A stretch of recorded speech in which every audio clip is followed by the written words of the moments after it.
Of Human Bondage number 94. Ramsden thought Philip hard and cold. He paused for a moment or two, looking about him in a perplexed way.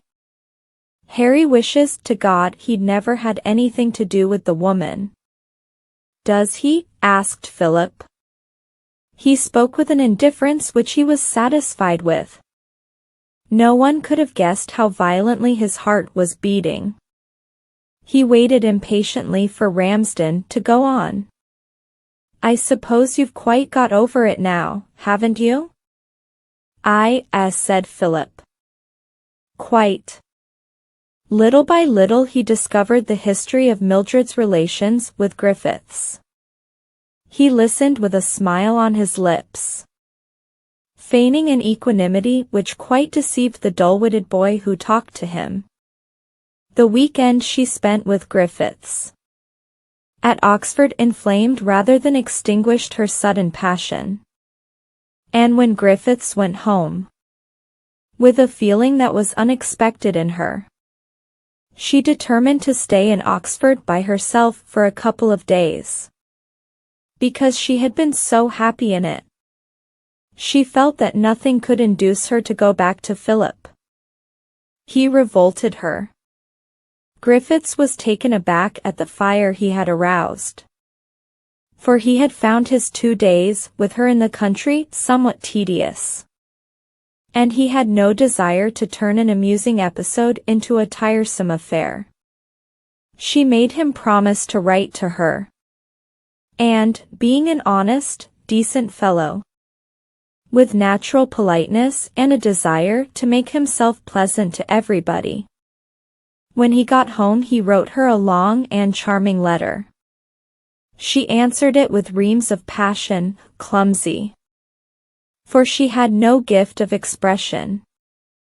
Ill-written and vulgar, the letter bored him. And when it was followed next day by another, and the day after by a third, he began to think her love no longer flattering but alarming. He did not answer, and she bombarded him with telegrams, asking him if he were ill and had received her letters. She said his silence made her dreadfully anxious.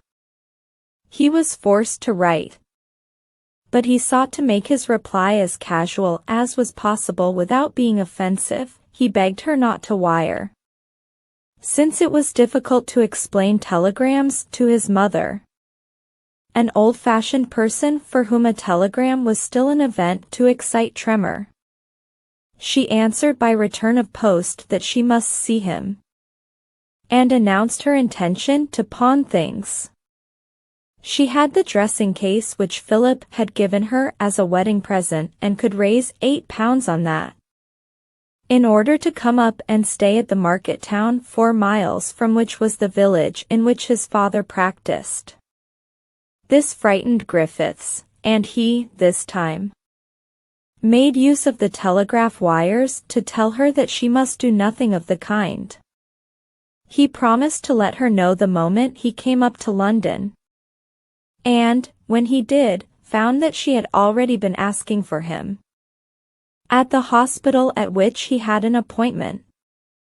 He did not like this, and, on seeing her, told Mildred that she was not to come there on any pretext.